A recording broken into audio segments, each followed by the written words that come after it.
Numa manhã abafada de outubro de 2005, os moradores da pequena vila de Arari, na ilha de Marajó, acordaram com um silêncio estranho.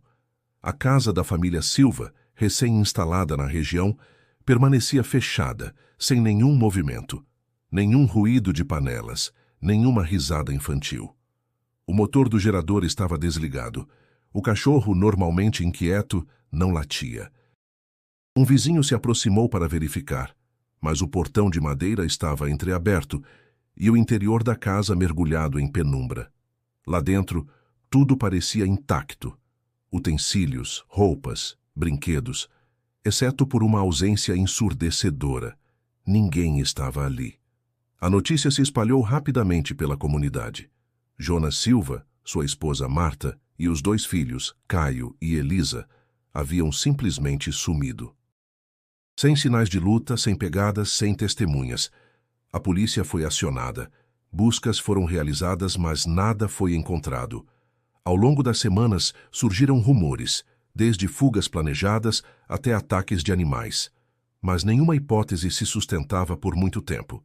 Em poucos meses, o caso caiu no esquecimento, engolido pela rotina silenciosa da ilha. Décadas se passaram. O tempo cobriu tudo com névoa e lama. Até que, em 2023, um pescador da região encontra algo estranho enterrado próximo à curva do rio. Era uma foto, plastificada, quase intacta.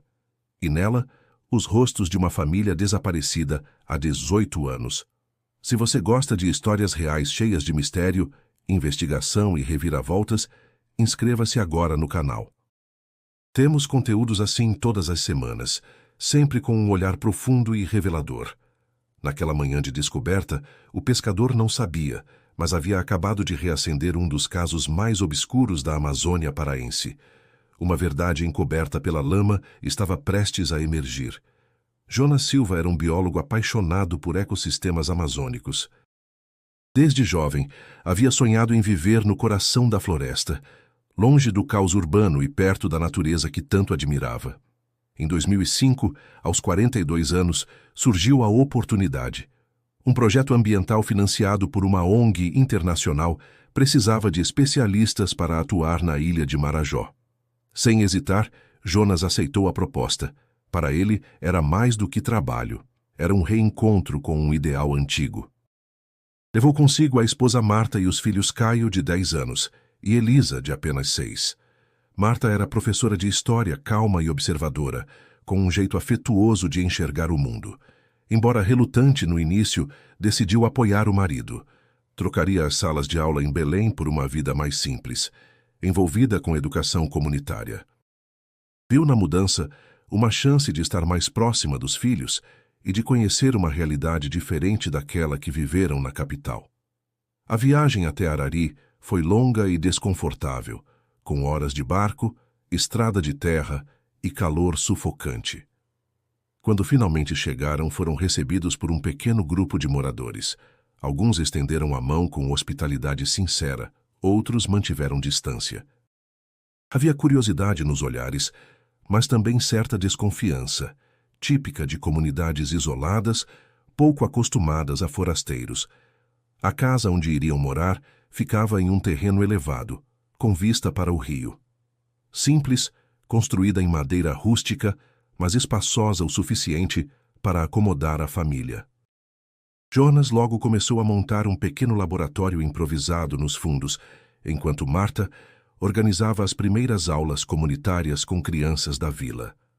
Caio e Elisa exploravam o quintal, fascinados por borboletas coloridas, sapos barulhentos e as árvores imensas que cercavam o terreno. Nos primeiros dias, tudo parecia uma aventura. Marta escrevia cartas longas para os pais, descrevendo as belezas da ilha e o modo de vida peculiar dos moradores. Jonas anotava em cadernos cada espécie que observava, cada movimento da maré, cada inseto diferente. À noite, jantavam juntos à luz de lampiões, rindo das dificuldades do dia.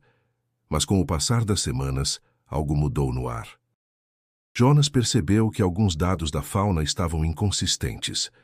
Animais que deveriam ser comuns naquela região pareciam desaparecer sem explicação. Ao mesmo tempo, notou vestígios de caça predatória perto de áreas protegidas. Tentou conversar com moradores, mas a maioria desviava o assunto ou dizia não saber de nada. Marta, por sua vez, estranhava a rigidez de certas regras sociais locais, como a proibição de andar sozinha após o pôr do sol ou os sussurros sobre regiões da mata consideradas proibidas. Caio fez amizade com um garoto da vila chamado Tico, que o levou para pescar, caçar e conhecer os arredores. Elisa, mais tímida, passava tempo desenhando e colecionando folhas secas.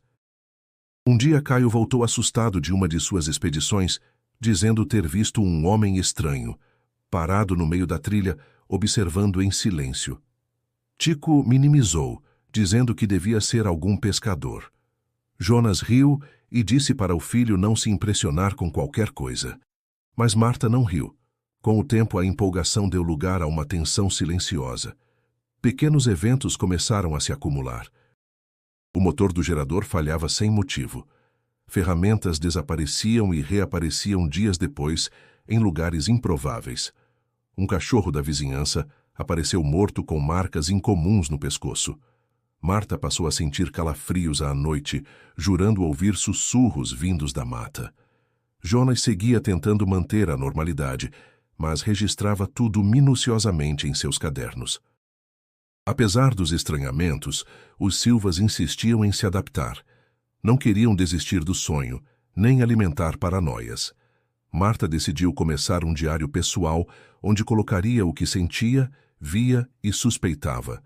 Era uma maneira de organizar os pensamentos e talvez encontrar algum sentido naquela sensação incômoda de estar sendo vigiada.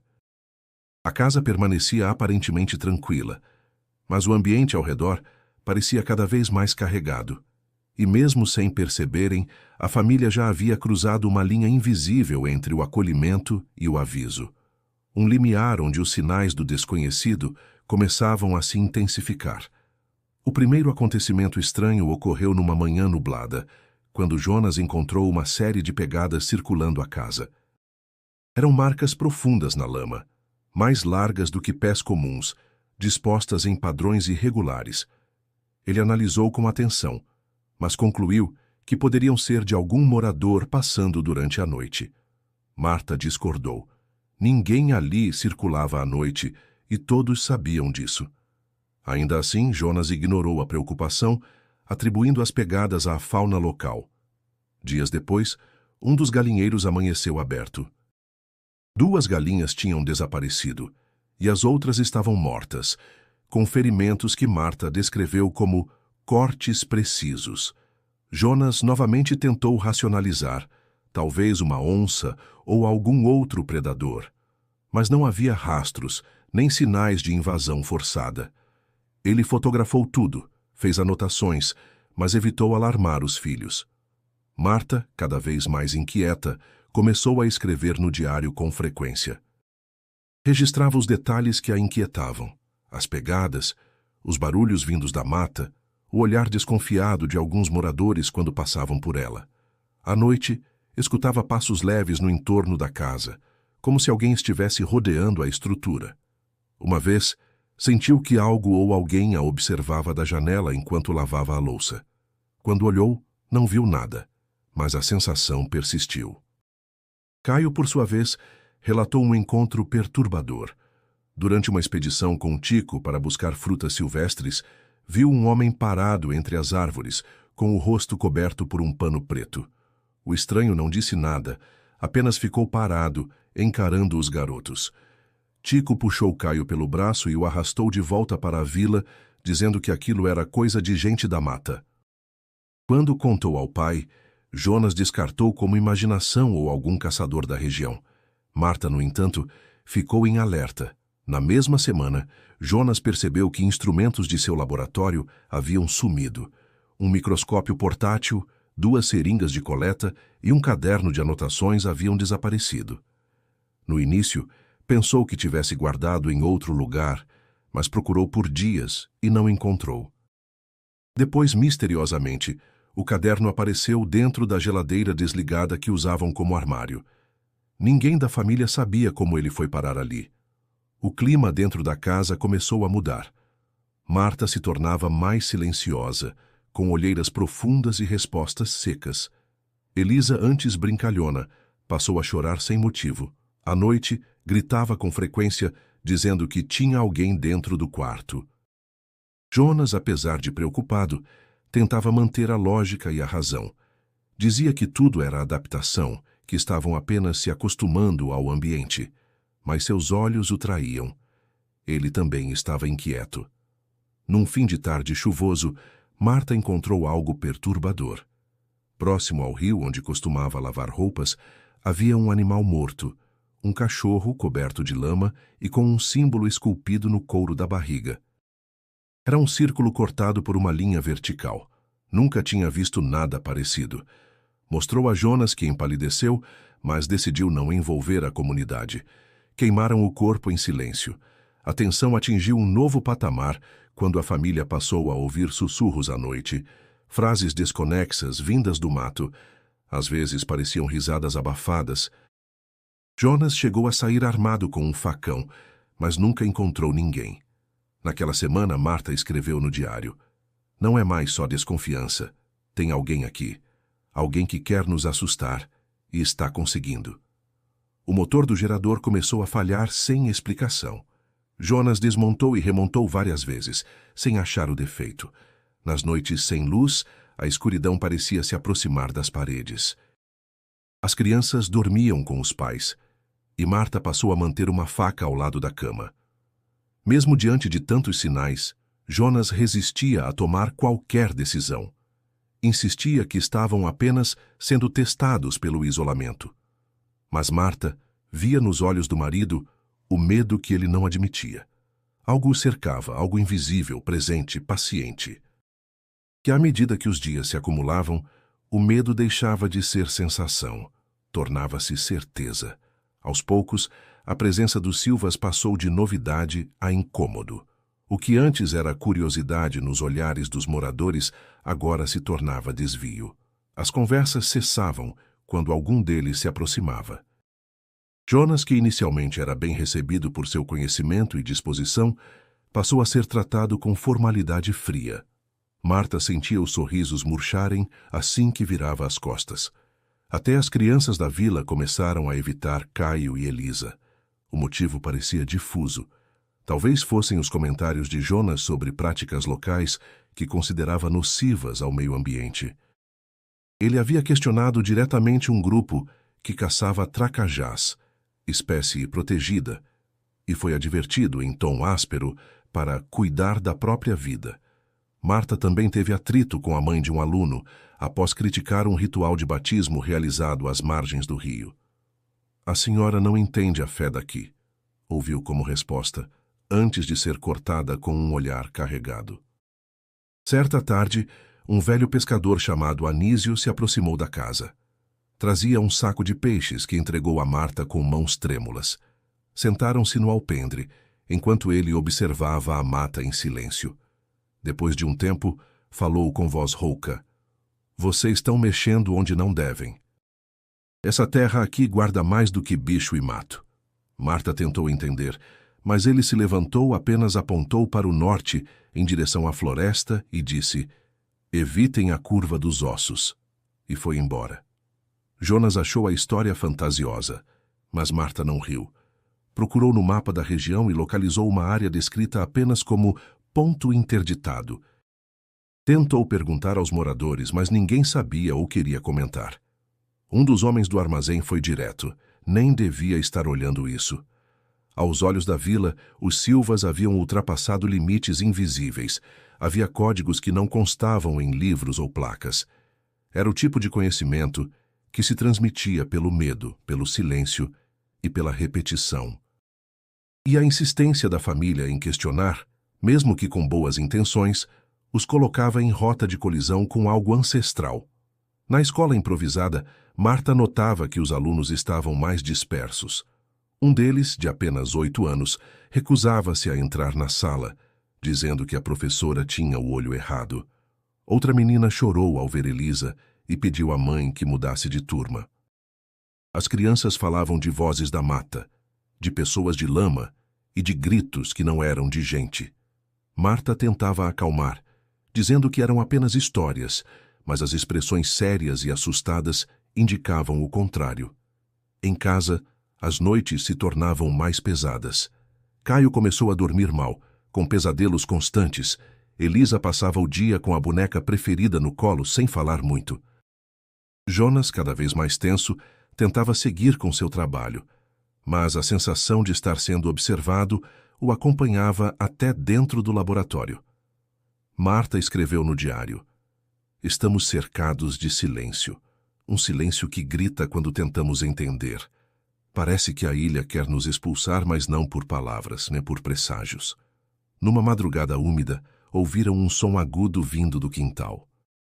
Jonas saiu com uma lanterna e encontrou todos os peixes do pequeno tanque mortos boiando, com olhos esbranquiçados.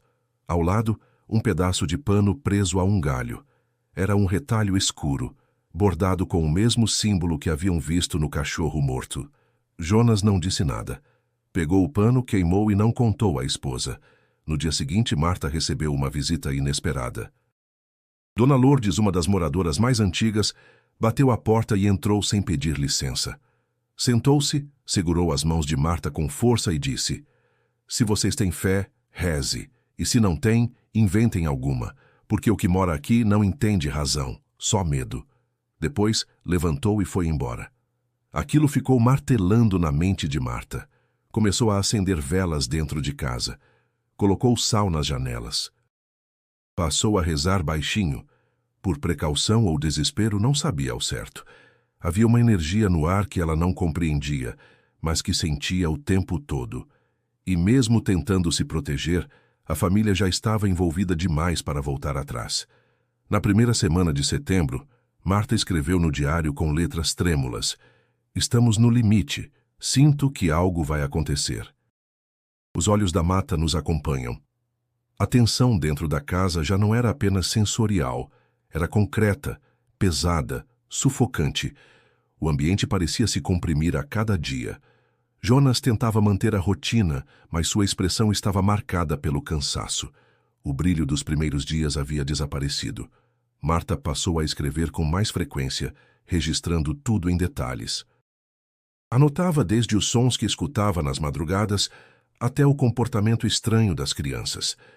Escreveu sobre Elisa conversando sozinha num canto do quarto, dizendo que a moça do rio prometeu que ela podia ir brincar embaixo da água. Descreveu o olhar distante de Caio, que evitava sair de casa, e se recusava a falar sobre o que via na mata. Num dos trechos escreveu: "Caio está vendo coisas que não entende, e eu tenho medo de que em breve passe a entender." Na noite de 14 de setembro, a eletricidade do gerador falhou mais uma vez. Era uma noite abafada, com céu encoberto e o som dos sapos cortando a escuridão.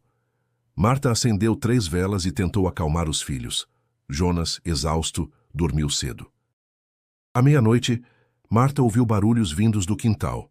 Pegou a lanterna, olhou pela janela e viu vultos próximos à cerca. Não conseguiu contar quantos. Pareciam se mover em círculos, devagar, como se executassem algum tipo de ritual silencioso. As crianças dormiam profundamente. Jonas não acordava por mais que ela o sacudisse. Na manhã seguinte, ele disse não se lembrar de nada. Marta, sem dormir, escreveu no diário: "Não sei mais se estamos cercados por homens ou por fantasmas, mas sei que eles estão mais próximos do que nunca." Jonas decidiu procurar o chefe do posto policial da vila para relatar os últimos eventos. Agendou uma conversa, mas o responsável nunca apareceu. No caminho de volta, ouviu alguém sussurrar seu nome no meio da vegetação. Não viu ninguém. Voltou para casa pálido e pela primeira vez não escondeu o medo. Aquela noite foi silenciosa e ainda assim foi a mais aterrorizante.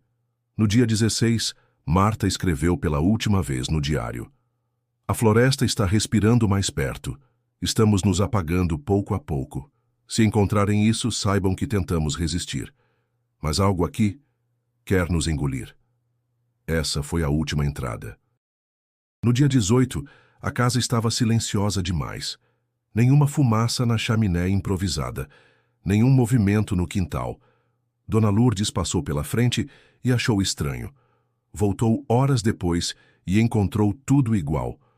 O portão estava encostado. Chamou por Marta, mas ninguém respondeu. Ela então chamou outros moradores. A porta da casa estava destrancada. No interior, a mesa do café posta. Pratos ainda com farelos, copos pela metade. Roupas dobradas, brinquedos no chão, o diário de Marta sobre a cama, vazio nas últimas páginas. Não havia sinais de luta, nem rastros de fuga. A cama das crianças intacta. A rede onde Jonas dormia ainda balançava levemente. Nenhuma mala fora levada. Nada quebrado. Diante do silêncio inexplicável, acionaram a pequena base policial. 3 agentes foram até o local e também não encontraram vestígios claros. Buscaram pegadas, objetos faltando, rastros na lama, nada. A casa parecia paralisada no tempo, como se tivesse sido abandonada num segundo exato. Durante aquela semana, buscas foram feitas nos arredores. Percorreram trilhas, vasculharam o rio, interrogaram moradores. Nada. Nenhum corpo, nenhum objeto, nenhuma pista. Parecia que a família Silva havia evaporado. O chefe da investigação, mesmo limitado em recursos, registrou o caso como desaparecimento misterioso de núcleo familiar completo. Fez um relatório básico e solicitou apoio estadual. Mas o pedido se perdeu na burocracia. O tempo passou. A vila seguiu em frente, mas jamais voltou a ser a mesma. E assim, sem deixar um adeus, a família Silva desapareceu, como se nunca tivesse existido. Como se algo maior, silencioso e invisível, os tivesse apagado sem esforço. Nos dias que seguiram o desaparecimento da família Silva, a ilha de Marajó foi tomada por um estranho estado de vigília. O caso, ainda que inicialmente tratado com discrição, logo despertou a atenção de toda a vila. Era impossível ignorar a ausência de 4 pessoas, especialmente após os rumores sobre os últimos dias inquietantes que haviam vivido. O delegado local, Francisco Moreira, homem já acostumado a lidar com furtos e pequenos conflitos, percebeu desde o início que aquele não era um caso comum. No primeiro dia de buscas, reuniu uma equipe com 5 voluntários e 2 agentes da base. Vasculharam os arredores da casa, o barranco do rio e as trilhas que levavam até a floresta mais fechada. Usaram cães farejadores, cordas e lanternas. A mata era densa, úmida e hostil.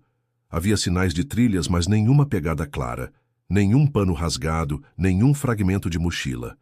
Nada. A casa foi periciada por um perito enviado de Belém. Ele registrou que todos os pertences estavam no lugar. Roupas, documentos, objetos pessoais, inclusive dinheiro em espécie guardado em uma das gavetas. As camas estavam usadas, mas não desfeitas. Os pratos da última refeição permaneciam sobre a mesa, como se tivessem sido largados às pressas, ou como se ninguém mais tivesse voltado para retirá-los. A ausência de sinais de luta ou desordem tornava tudo ainda mais perturbador. Era como se a família tivesse sido removida da realidade com precisão cirúrgica. O diário de Marta, encontrado sobre a cama, continha anotações até 2 dias antes do desaparecimento. As últimas páginas estavam em branco.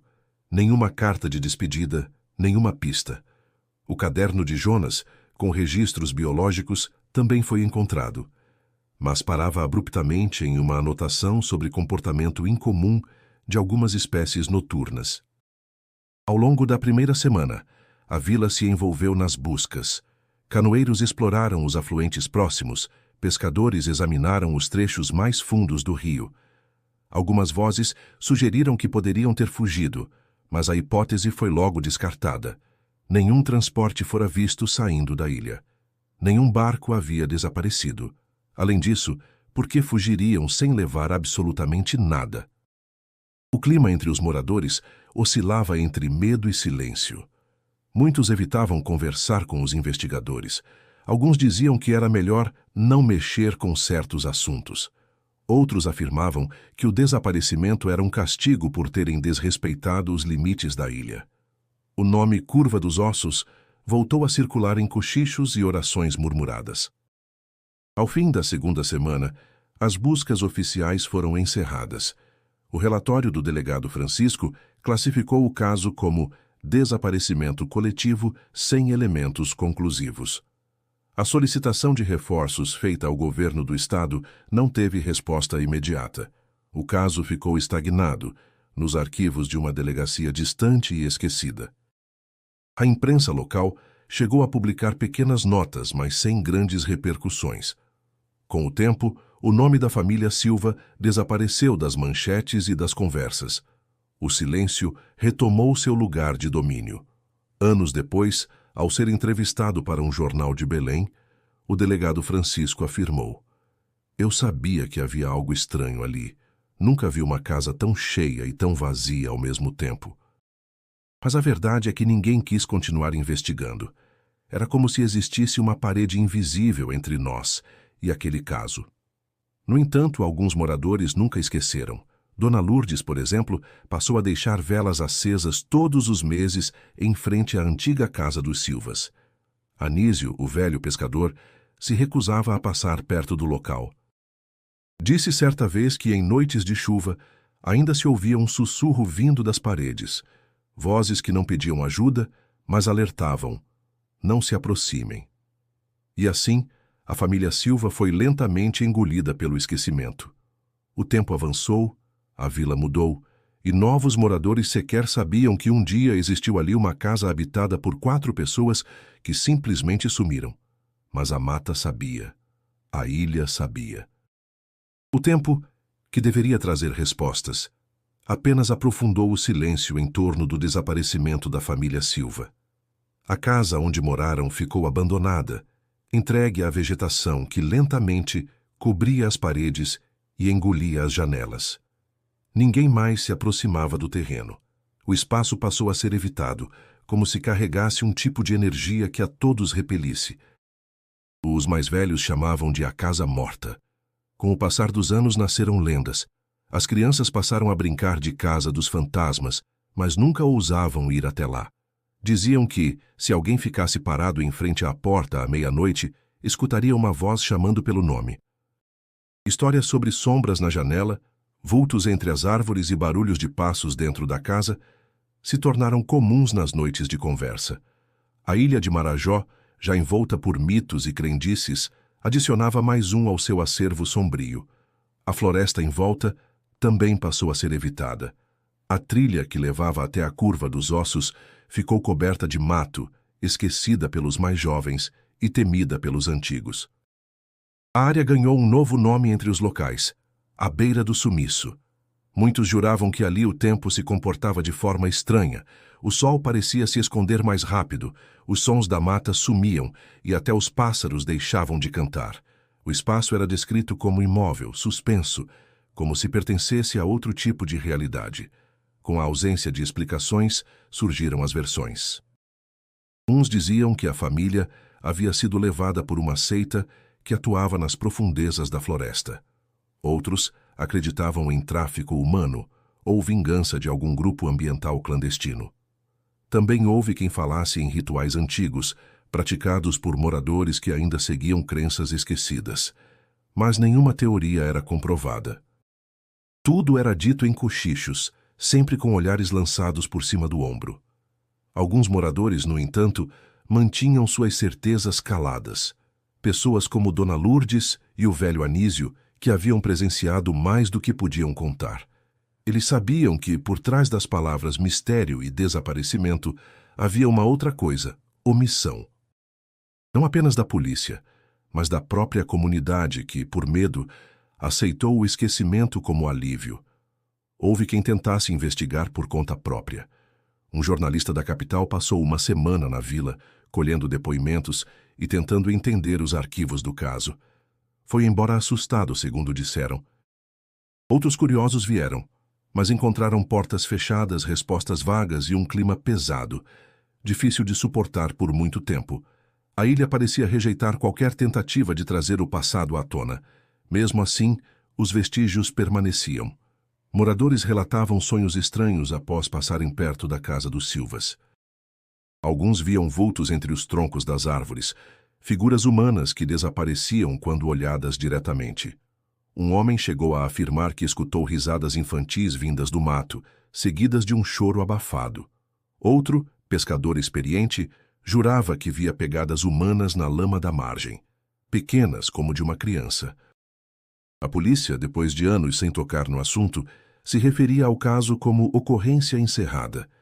Os relatórios estavam arquivados em uma gaveta esquecida. Os nomes de Jonas, Marta, Caio e Elisa Silva quase sumiram dos registros. Eram apenas mais 4 números numa estatística fria. Mas para quem viveu aquele tempo, a lembrança era viva demais para morrer. Para alguns, a família se tornou símbolo de algo que a ilha tentava esconder, que o isolamento não protege e que há coisas que nem a razão pode explicar. E para outros, era um lembrete sombrio de que há limites que jamais deveriam ser cruzados. A casa continuava lá, imóvel, afundada pela mata e pelo tempo. Mas para quem olhasse de perto, ainda parecia esperar por alguém. Como se as portas jamais tivessem se fechado por completo. Como se a história ainda não tivesse terminado. Em março de 2023, 18 anos após o desaparecimento da família Silva, o pescador Joaquim Cardoso estava realizando sua rotina diária às margens de um igarapé pouco frequentado, próximo à antiga trilha da Curva dos Ossos. Era um homem de 60 e poucos anos, rosto marcado pelo sol e mãos firmes, habituado à solidão dos rios. Conhecia cada palmo daquele trecho de floresta e evitava certas áreas por pura intuição, ou superstição. Naquele dia, no entanto, a maré baixa o forçou a mudar o trajeto habitual. Enquanto arrastava a canoa para fora de um banco de lama, algo rígido prendeu sua atenção. Era um brilho opaco, encardido, mas perceptível sob a fina camada de lodo. Curioso, abaixou-se e puxou com cuidado. Sentiu a resistência de um objeto fino e plano.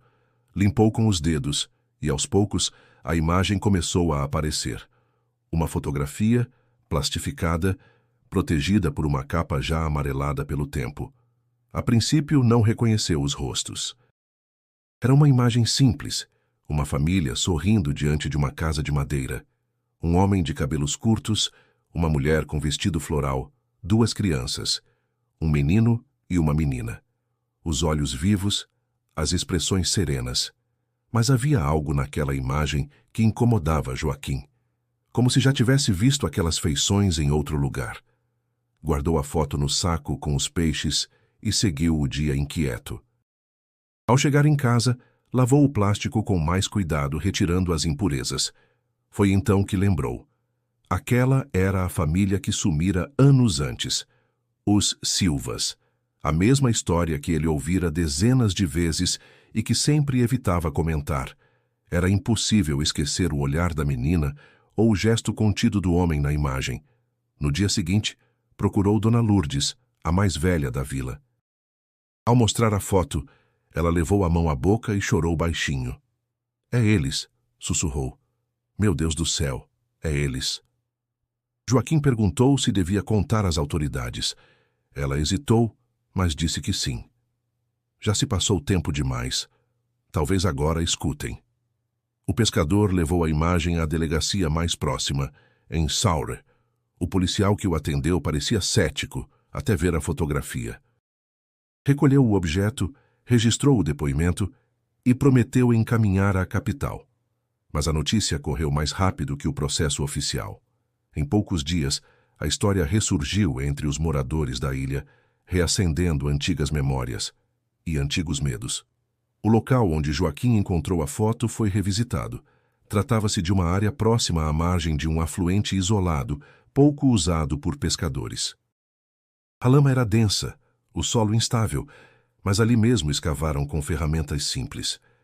Encontraram, além de fragmentos de plástico semelhante ao da fotografia, um botão metálico de camisa e algo que parecia parte de um zíper antigo. Pequenos elementos, mas que indicavam que aquele lugar não era apenas aleatório. Joaquim, apesar da idade, acompanhava cada visita ao local com olhos atentos. Sentia que aquilo era mais do que uma coincidência. A foto não veio à toa. Ela quer ser vista, quer contar o que não puderam dizer. A reabertura do caso começou devagar, sem alarde. Oficiais da capital vieram até a vila, fizeram entrevistas discretas, revisaram arquivos antigos. Algumas provas haviam se perdido, outras estavam mal conservadas. Mas agora havia um novo ponto de partida. E isso, depois de tanto tempo, já era mais do que qualquer um imaginava possível. Enquanto isso, a fotografia ganhava um status quase mítico. Alguns moradores queriam vê-la, outros diziam que era perigoso guardar algo vindo da lama da morte. Joaquim não se importava. Se isso vai trazer paz para essas almas, que seja, repetia sempre. Sem perceber, o velho pescador havia reacendido um fogo que queimava adormecido há anos. A imagem da família Silva emergindo da terra era como um sussurro do passado, exigindo resposta. E agora, pela primeira vez em 18 anos, alguém começava a ouvir. A fotografia encontrada por Joaquim Cardoso não demorou a alcançar a Delegacia Central de Belém. Embora o caso estivesse oficialmente encerrado há anos, a evidência física reacendeu o interesse de alguns investigadores veteranos. Um deles era o delegado aposentado Raimundo Costa, que havia lido o relatório original na época e sempre achou o desaparecimento da família Silva estranho demais para ser esquecido. Ao ver a imagem, algo nele despertou. Isso não é acaso. Essa foto é um chamado, disse ao aceitar colaborar informalmente com a nova equipe de apuração. Com autorização do Ministério Público, um grupo restrito de agentes viajou até a ilha de Marajó para conduzir diligências discretas. A ideia era evitar comoção ou interferência, pois havia a suspeita de que alguém da região ainda pudesse estar envolvido.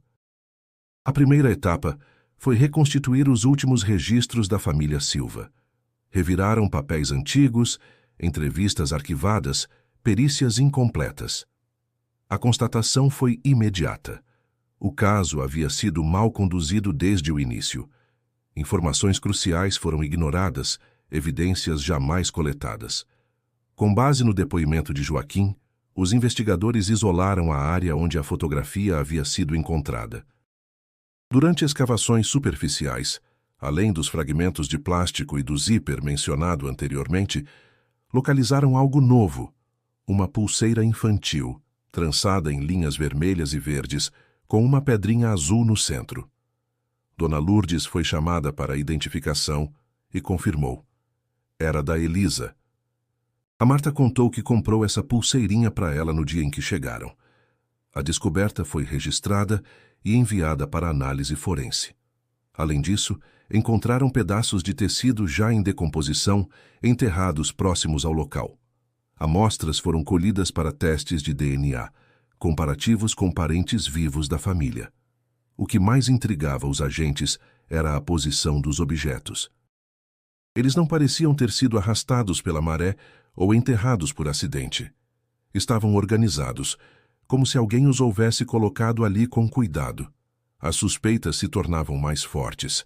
Aquilo não era apenas um local aleatório onde algo se perdeu. Era uma possível cena de crime, encoberta durante anos pelo tempo e pelo medo. Durante as visitas à vila, os investigadores procuraram ser discretos. Entrevistaram antigos moradores, como Dona Lourdes e Anísio, que se mostraram colaborativos, embora ainda temerosos. Ambos relataram suas impressões da época, destacando os estranhos acontecimentos, os ruídos na mata e o clima de tensão crescente antes do desaparecimento. Nenhum deles, porém, ousava acusar diretamente alguém. Era como se soubessem, mas se recusassem a nomear. O nome da curva dos ossos voltou a surgir nos depoimentos. Alguns falavam de rituais, outros de esconderijos usados por contrabandistas. Nada concreto, mas o suficiente para direcionar os agentes a investigar mais a fundo aquela área específica. Enquanto isso, nos arquivos da capital, um analista forense, revisando antigos documentos, encontrou algo estranho. O mapa de registro da trilha próxima à casa dos Silvas havia sido alterado anos depois do desaparecimento. Uma das marcações, justamente a que indicava acesso à curva dos ossos, fora removida em uma nova versão, datada de 2007. O autor da alteração era um engenheiro ligado à prefeitura na época. Coincidência ou não, Esse mesmo engenheiro estava envolvido em projetos de licenciamento ambiental que enfrentaram resistência de Jonas Silva. As conexões começavam a se entrelaçar. Com as novas evidências e os elementos recuperados, o Ministério Público Estadual autorizou a reabertura formal do caso. A notícia chegou à imprensa e, dessa vez, causou impacto.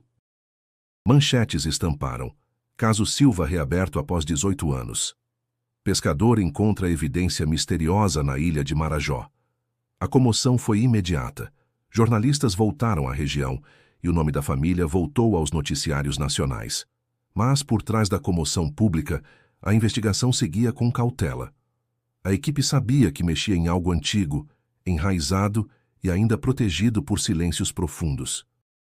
As perguntas agora eram inevitáveis. Quem tinha interesse em esconder a verdade? Por que silenciar uma família inteira? E o mais inquietante, o que ainda poderia estar enterrado sob a lama da ilha? As respostas estavam mais próximas, mas trariam com elas um peso que ninguém estava preparado para carregar.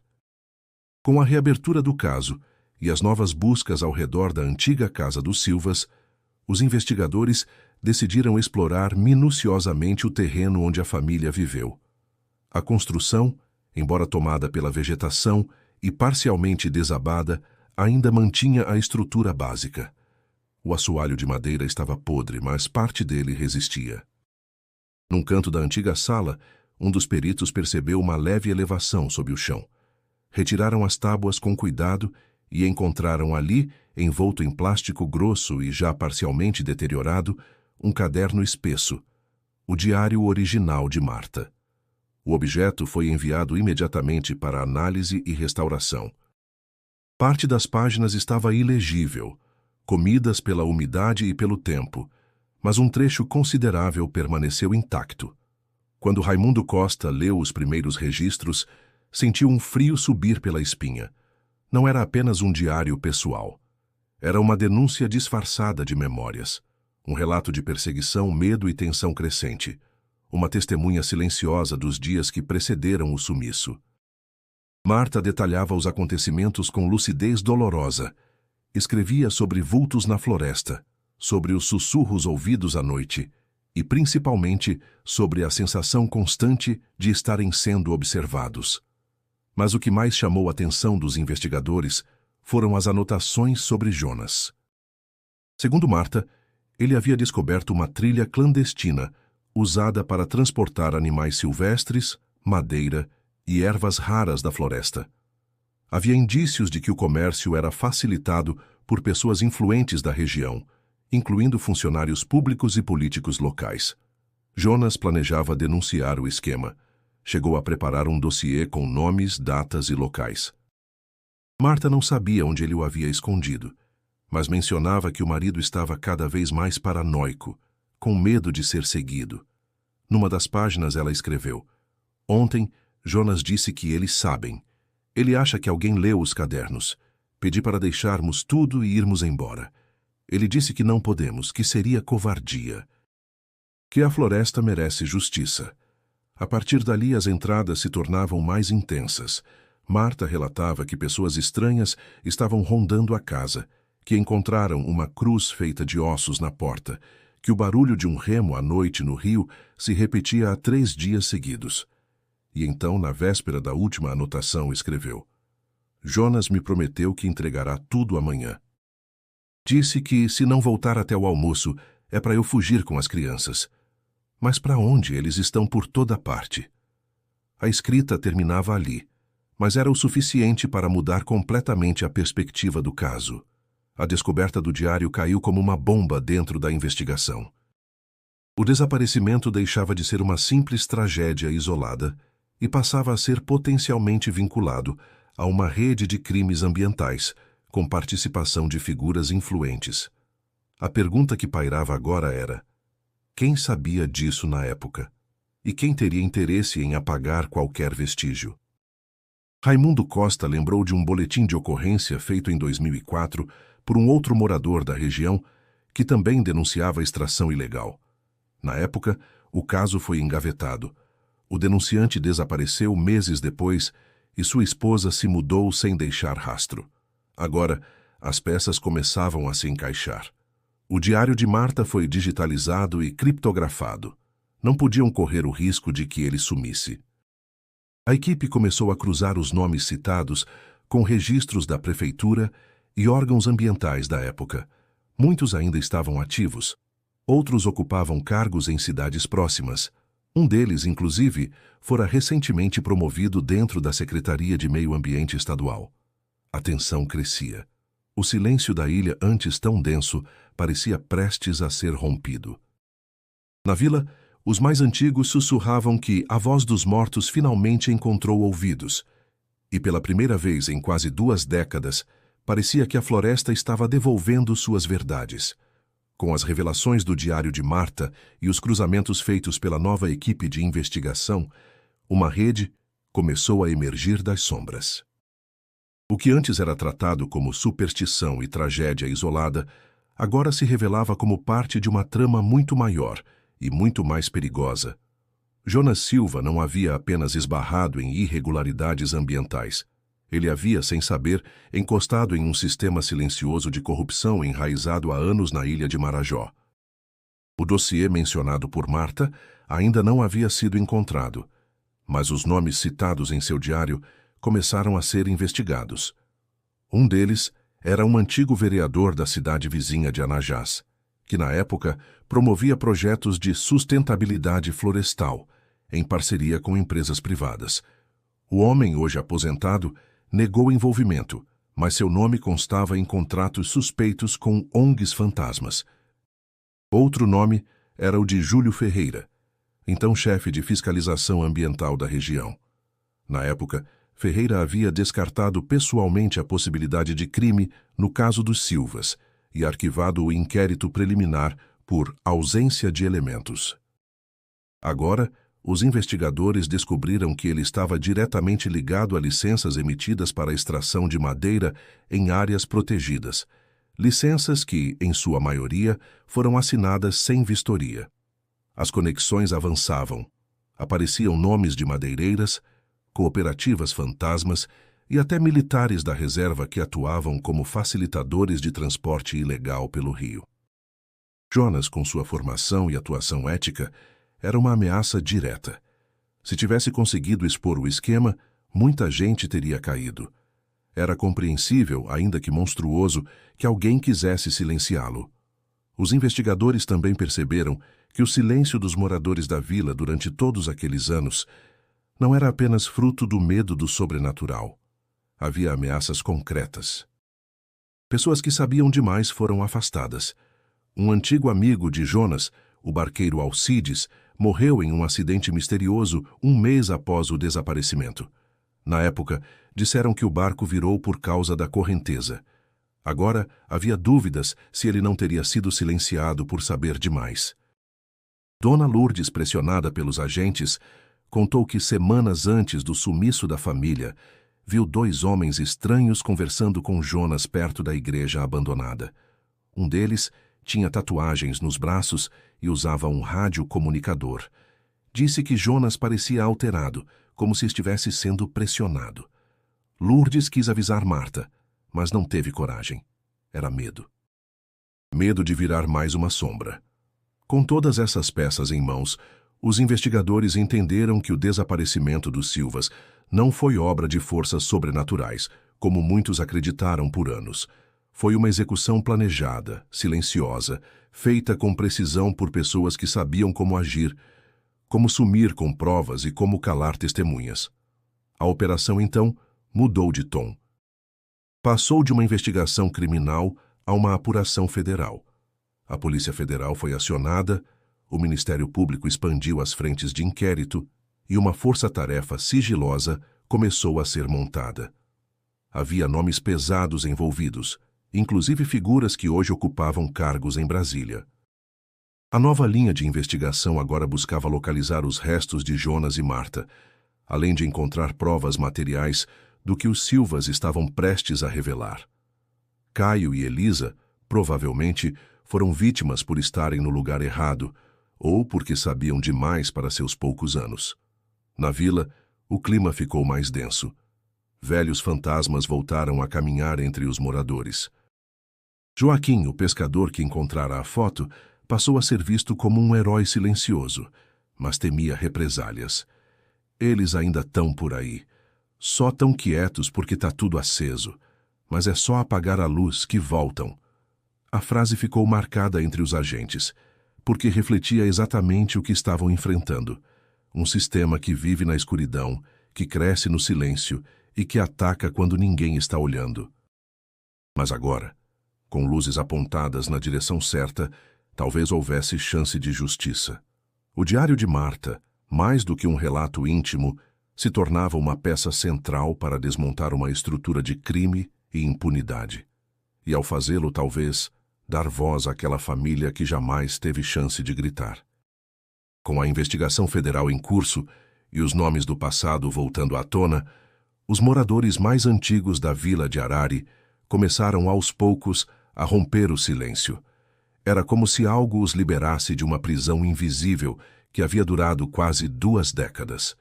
O medo ainda estava lá, mas agora dividido com o desejo de justiça. E as vozes que por tanto tempo se calaram começaram a contar o que sabiam. Joaquim, o pescador, foi o primeiro a falar com clareza. Reuniu-se com os agentes e revelou detalhes que nunca havia compartilhado.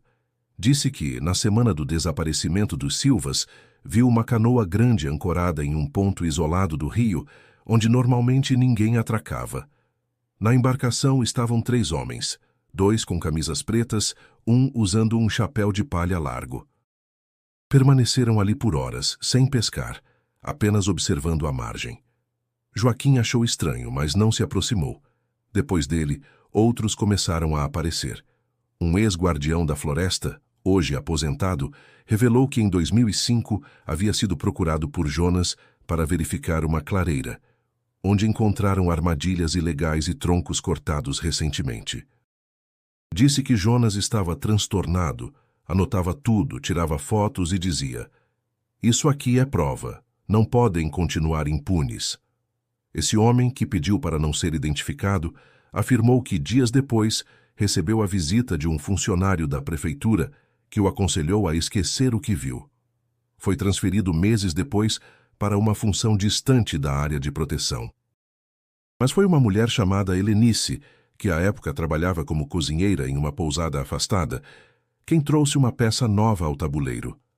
Ela contou que, numa noite chuvosa de setembro de 2005, ouviu uma discussão intensa entre 2 homens e uma mulher em um trapiche abandonado, próximo ao fim da vila. Estava recolhendo roupas no varal quando ouviu os gritos abafados. Disse que, apesar da distância, conseguiu entender uma frase: "Você vai se calar ou vai desaparecer com eles?" Na época, Helenice não contou nada a ninguém. Tinha medo de ser chamada de louca, ou de desaparecer também. Agora, diante da movimentação policial, criou coragem. A equipe da investigação, então, decidiu que era hora de explorar esse local mencionado por ela, o Velho Trapiche. O lugar era pouco lembrado, pois ficava atrás de uma zona alagadiça, acessível apenas em maré baixa e com apoio de guias locais. Fora usado décadas atrás para embarque de cargas fluviais, mas estava abandonado desde os anos 90. Nenhuma busca havia sido feita ali antes. Era, até então, um ponto esquecido pela geografia e pela memória da vila. Com o apoio de agentes da Polícia Federal, uma missão de reconhecimento foi organizada. Joaquim se ofereceu para guiar os policiais, conhecia a trilha mesmo em meio à vegetação espessa. Levaram equipamentos leves, drones e ferramentas para escavação. A missão não foi divulgada. Era sigilosa, precisa, silenciosa. Ninguém podia saber antes da hora. Ao chegar ao local, encontraram o que esperavam: estrutura de madeira podre, pilares corroídos, restos de cordas e barris. Mas havia algo mais. Ao redor do trapiche, a vegetação parecia remexida. Marcas de terra escavada e reenterrada, como se alguém tivesse escondido algo ali. Usaram detectores e começaram a cavar com cuidado. Enquanto isso, na vila, a movimentação gerava rumores. Muitos moradores sabiam que algo grande estava prestes a ser revelado. Havia inquietação nas ruas. Alguns temiam represálias. Outros, como Dona Lourdes, viam naquilo uma esperança. Tudo que é enterrado, uma hora volta, dizia ela, enquanto acendia uma vela na porta de casa. Na medida em que os relatos se acumulavam, os investigadores sabiam que estavam se aproximando do coração do mistério. Restava saber se encontrariam o que buscavam e se estariam preparados para as respostas, porque quando as vozes da ilha finalmente decidem falar, o mundo precisa aprender a escutar. O velho trapiche, há décadas esquecido entre a vegetação úmida e o lodo espesso da margem do igarapé, revelou-se mais do que um cenário abandonado. Logo nas primeiras horas de escavação, a equipe da Polícia Federal identificou alterações no solo que indicavam perturbações recentes, apesar da aparência envelhecida do local. Havia raízes quebradas, camadas de terra remexida e uma leve elevação coberta por folhas secas. Era ali. As escavações começaram de forma cuidadosa, com instrumentos leves. Por volta do final da tarde, um dos agentes encontrou um tecido encardido preso a uma raiz. Era uma peça infantil, desbotada, com restos de estampas coloridas. Mais abaixo, surgiram fragmentos de ossos. Os trabalhos pararam imediatamente. Técnicos forenses assumiram o controle, isolaram a área e iniciaram o processo de coleta. No dia seguinte, a confirmação veio. Tratava-se de restos humanos. Os exames preliminares indicaram que os ossos pertenciam a duas crianças, com idades compatíveis às de Caio e Elisa Silva. A pulseira azul, antes encontrada na lama, foi comparada ao tecido e combinava perfeitamente com o padrão da roupa escavada. A identificação oficial ainda levaria alguns dias, mas para os investigadores não havia dúvidas. A descoberta causou comoção na vila. Por mais que muitos já suspeitassem do pior, a confirmação material da morte das crianças trouxe um peso inédito. A casa dos Silvas, que por anos havia sido tratada como território maldito, agora ganhava um novo significado, o de um crime real, com vítimas reais encoberto pelo medo e pela omissão. Mas a busca não havia terminado. Os corpos de Jonas e Marta ainda não tinham sido encontrados. No entorno do trapiche, outras escavações foram realizadas, mas sem sucesso. As hipóteses levantadas indicavam que os pais poderiam ter sido levados para outro local ou descartados de forma diferente. Talvez tivessem sido mantidos vivos por mais tempo, como acreditava Raimundo Costa, o delegado aposentado. Jonas era o problema. Precisavam silenciá-lo. Mas as crianças talvez tenham sido usadas como aviso. As estruturas do trapiche revelaram mais do que ossos. Foram encontradas cordas enterradas, com marcas de tensão e cortes. Também apareceram ferramentas enferrujadas, como alicates, um pequeno tambor metálico com vestígios de sangue seco e um facão com cabo quebrado. Tudo indicava que aquele havia sido um local de contenção e execução. As descobertas foram documentadas e levadas para a perícia em Belém. O Ministério Público reforçou o inquérito com base em provas materiais. Os nomes que surgiram no diário de Marta e nas entrevistas com moradores começaram a ser formalmente investigados. Alguns foram intimados a depor, outros desapareceram. Um ex-funcionário da prefeitura foi encontrado morto dias depois num aparente suicídio, deixando uma carta incompleta onde dizia: "Eu só fazia o que mandavam, não era minha escolha." A operação, agora nomeada oficialmente de Silêncio da Lama, ganhava força. A equipe da investigação estava convencida de que a morte dos filhos de Jonas e Marta fora um ato deliberado, parte de uma ação planejada para silenciar a família antes que qualquer denúncia formal fosse feita. As provas coletadas indicavam que o grupo envolvido sabia o que fazia. Agiam com técnica, conhecimento do terreno e total controle do silêncio local. No entanto, mesmo com os restos das crianças recuperados, a falta dos corpos dos pais deixava uma lacuna emocional profunda. Para Joaquim, o pescador, era essencial encontrar todos. Eles chegaram juntos, têm que voltar juntos. Só assim esse rio vai ficar em paz. O trabalho da equipe continuaria nos dias seguintes, com novos pontos de escavação sendo definidos com base em mapas antigos, relatos populares e análise da topografia. Mas o sentimento era claro. A ilha começava, finalmente, a devolver o que havia escondido por tanto tempo. E enquanto o sol se punha atrás das árvores altas, o trapiche, agora cercado por fitas amarelas, deixava de ser apenas um ponto no mapa. Tornava-se o símbolo de um silêncio rompido, de uma verdade que resistiu à lama, ao medo e ao tempo. Com as provas finalmente reveladas, a Polícia Federal deflagrou uma operação intensa, cercando endereços em Belém, Anajás e cidades próximas. Dezenas de mandados de prisão foram cumpridos simultaneamente. Entre os presos estavam empresários, políticos, fiscais ambientais e ex-funcionários públicos, todos ligados diretamente à rede de crimes ambientais denunciada por Jonas Silva.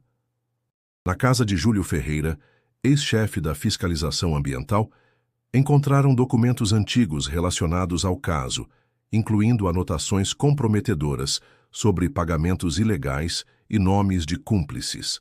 Ferreira não resistiu à prisão, limitando-se a dizer que não agiu sozinho. Na vila de Arari, o clima era de expectativa e tensão. Muitos moradores se trancaram em casa, temendo consequências das prisões. Outros acompanharam a movimentação com esperança contida. Joaquim Cardoso observava tudo de longe, silencioso, sentindo um misto de alívio e inquietação. A operação dominou os noticiários nacionais. Após 18 anos de silêncio e omissão, a verdade estava finalmente emergindo. Mas restava uma pergunta crucial, que ainda pairava no ar como um fantasma insistente. Onde estavam Jonas e Marta Silva? A resposta, todos sabiam, estaria no próximo passo da investigação. Após as prisões, as buscas pelos corpos de Jonas e Marta Silva foram intensificadas. Mesmo com todo o esforço e dezenas de agentes mobilizados, nenhum sinal concreto apareceu. Rumores diziam que haviam sido enterrados na floresta profunda, em locais jamais revelados pelos executores. A ausência dos corpos tornou-se um peso que a ilha carregaria para sempre, uma ferida aberta que resistia à cura definitiva. Sem a possibilidade de um funeral completo, a vila organizou uma cerimônia simbólica na beira do rio. Os moradores, liderados por Joaquim, lançaram flores na água, homenageando a família que tanto sofrimento havia suportado em silêncio. O velho pescador, emocionado, disse palavras simples, mas profundas. A justiça não traz ninguém de volta, mas alivia o peso da alma. Agora, finalmente, essa família pode descansar em paz. Nos meses seguintes, o caso repercutiu intensamente em todo o país, tornando-se símbolo da luta contra crimes ambientais e corrupção no Brasil. A memória dos Silvas transformou-se numa bandeira, lembrando a importância de proteger aqueles que denunciam injustiças. Apesar do mistério que permanecia sobre os corpos de Jonas e Marta, o legado que deixaram era agora visível. Um memorial foi erguido no centro da vila, destacando não apenas a tragédia, mas também a coragem daquela família que enfrentou perigos que poucos ousariam confrontar. Se você acompanhou essa história até aqui e gosta de casos reais e impactantes como este, inscreva-se agora no canal. Sua participação nos ajuda a continuar trazendo histórias profundas e emocionantes. A ilha de Marajó jamais esqueceria a família Silva, e a floresta, silenciosa testemunha de tudo, continuaria guardando segredos impossíveis de desvendar completamente. Mas agora, pelo menos, não haveria mais silêncio forçado. Se você ficou interessado nesta história, continue assistindo. Clique no vídeo sugerido na tela e veja outros casos reais tão impressionantes quanto este.